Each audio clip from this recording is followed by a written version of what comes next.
demolition project to Mark. Mark was the Quonset tent huts that was here. Well, we have to tear it down because it was falling apart. It was ruined in the last hurricane that hit the coast.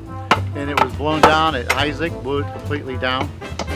We started off on actually Saturday. That was myself and Paul Mead, part of the advance team, and we started taking down the infrastructure, the aluminum frames over there. We started that on Saturday with the help of the men and women that were here early, and we successfully got that down.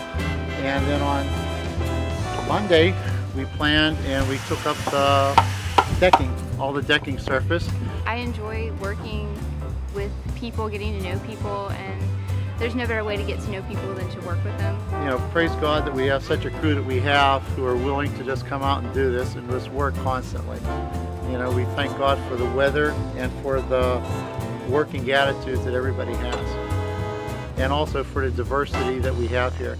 We have young men, young women, people from all over the country, basically all working together for one purpose, and that's to serve God's kingdom. You know, it's just something that needs to be done, and we're willing to do it. So.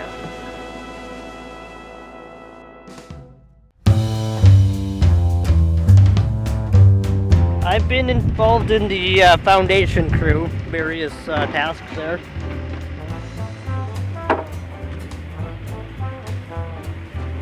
I was here the first year in 2006 in May, and it was unbelievable, the devastation from the storm. Today we're getting the beams ready. We're putting the drilling holes, getting the rebar in. Nice. Sounds like we're going to try to get some concrete poured tonight. You know, Pastor Don and his mission was to rebuild the community first, and it's just fantastic to be able to come and work on the actual foundation of the church. It feels pretty good. This is my third year here, so it feels good to actually be working here. Just getting things the way they need to be, having the equipment on site, the weather. I enjoy working with my hands, and I like to, when I'm done, you know, I can see that, yeah, we did that, you know.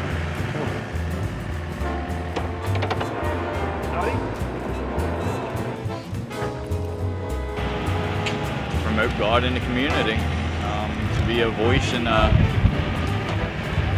voice for God in the community.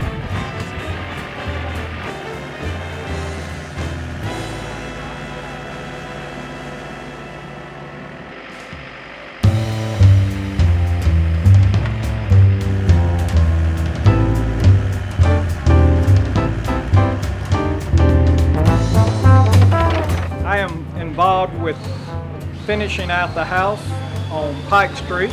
The house was donated to Lakeshore as kind of a fundraiser for the church.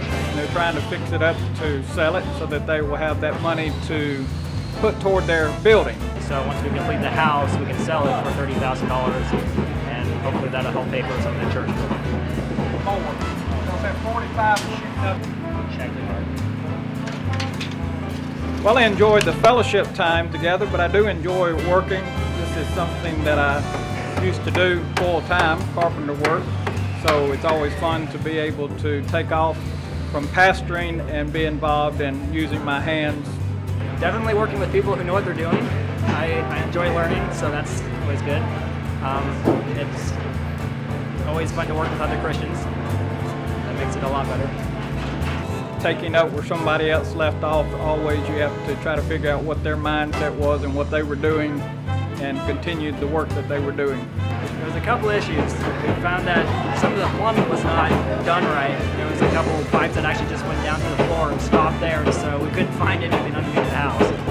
So that was a little bit of a setback. Of course, the wiring all had to be redone since it got dropped out of the house a while back ago. But for the most part, there hasn't been a whole lot of setbacks. Just maybe a little bit, some slow times trying to figure out what we're trying to do, and it hasn't been too bad. It's truly been a blessing, I think, to the church and to the community, and of course to us who are involved in this work, to be able to be used of God, to use the talents that He's given us and the gifts He's given us.